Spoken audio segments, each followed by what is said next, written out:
መንገድ ላይ ብቻ የመኪና አደጋ ሁለቱንም ህይወታቸውን አሳለፈው። እውነት ባብድስ ይፈረድብኛል፣ ጤነኛውን ሰውዬ አበደ እያሉ ሊያሳብዱ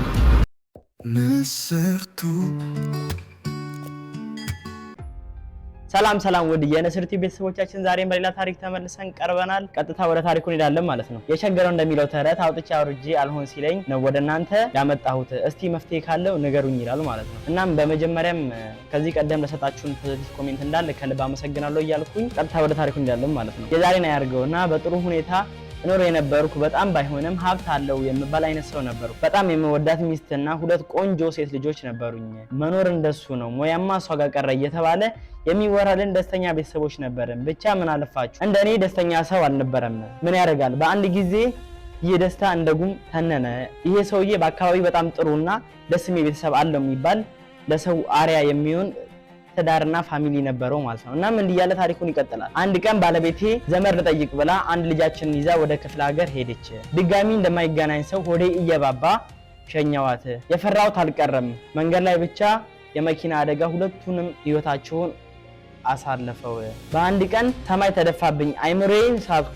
የተወሰነ ጊዜ ራሴን እንደ ሳብኩ በህክምና ቆየው። ለጉድ የፈጠረኝ ተሽሎኝ ወጣው። ከዛ በኋላ ግን የተዋጣለ ሱሰኛ ሆንኩ። የቀረችው ልጃችን አንድ ቀን እንደማጣት እያሰብኩ አስቀድሜ ይጨነቃለሁ።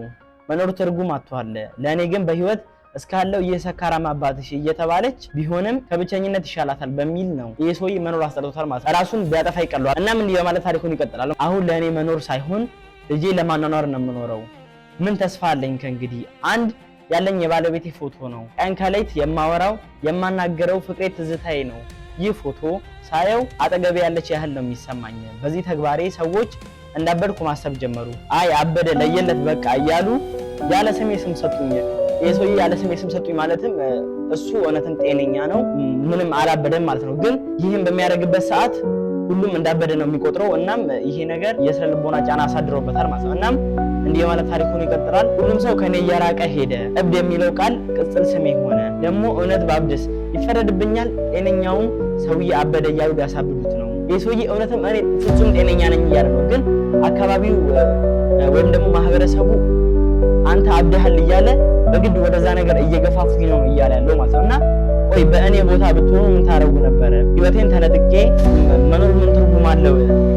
መኖር አልፈልግም፣ መሞትም አልችልም። የመጨረሻ ተስፋ ቆርጫለሁ። እንዳልሞት ደግሞ እቺ ልጅ ያለች እያለ ነው። እስቲ ለዚህ ሰውዬ በጣም ጥሩ የምትሉትን ምክር ወይም ደግሞ ያበረታዋል፣ ያጠነክራል ብላችሁ የምታስቡበትን ምክር እንዳለ ኮሜንት ሴክሽን ላይ ማስቀመጥ እንዳትረሱ። ሌሎችም ታሪካችሁ ማጋራት የምትፈልጉ በፌስቡክ፣ በቴሌግራም፣ በኢንስታግራም፣ በዋትስአፕ መላካችሁን እንዳትረሱ። ላይክ፣ ሰብስክራይብ እንዳይረሳ እያልኩኝ በዚህ ታሪክ እናበቃለሁ። በቀጣይ ታሪክ እስክንገናኝ አመሰግናለሁ። እወዳችኋለሁ።